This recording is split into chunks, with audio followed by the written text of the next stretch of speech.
The worldview of the Hebrew people, and therefore the early Christians, was not the worldview that we have today, in which we know our world is a planet going rapidly through the cosmos in an orbit around the sun. The ancient worldview of the Hebrew people and the early Christians was that the world was held up by pillars underneath the earth that held the dry land above the waters which extended to the firmament of the sky, which is why the sky is blue, the same color as the sea, and which is why the water comes from the sky, because up there is water, not empty space or empty air. And above the firmament of the waters was the heavenly realm. Given that, chapter 4 of the book of Revelation now has a shift of scene and a shift of style, as John is now taken up into the heavenly realm through an open door, which goes up to that heavenly throne room of God. And he has said that he must be shown what is to happen afterwards, or in time to come. So we see a change in the reference to time from what must happen very soon, which is stated at the beginning of Revelation, to now what must happen afterwards, or in time to come, a much more generic period of time.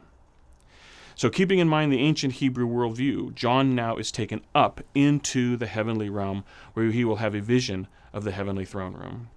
But first, there's the transition from the letters to the vision of heaven.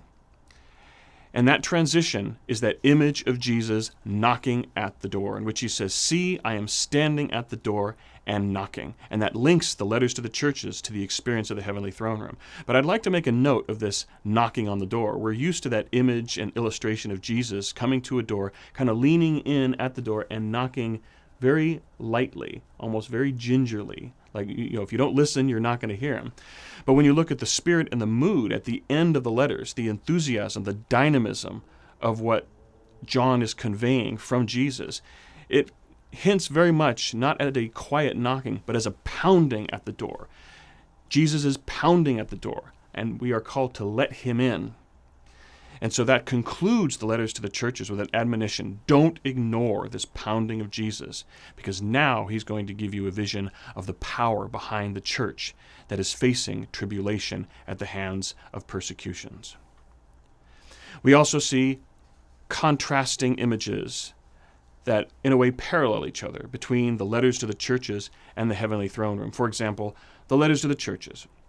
Where are these churches located? On earth, specifically in what is now modern southwest Turkey. The letters include a reference to Christ, praise for their endurance, a reproach for laxity, and a promise to the victor who holds firm to the faith. On the other hand, in the heavenly throne room, what do we see? We see various specific images. We see the throne.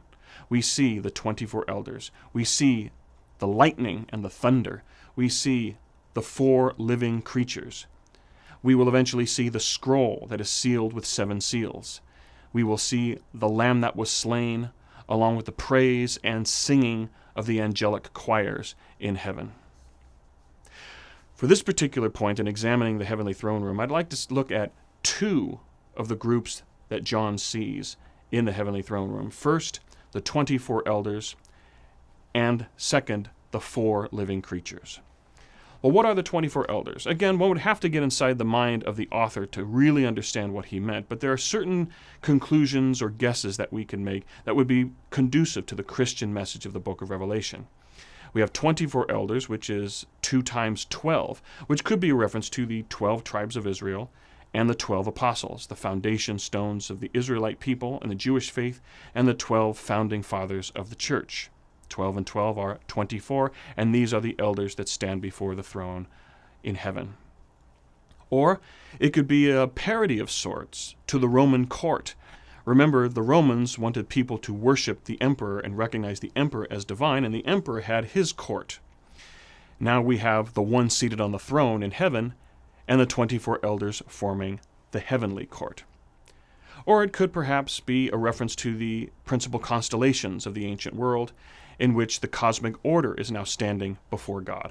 All 3, while we can never know for sure, are conducive to what the 24 elders stand for: the dominance of the one seated on the throne, and the worship that is given to him by the elders, but also by the 4 living creatures. And those 4 living creatures are a lion, an ox, an eagle, and a human.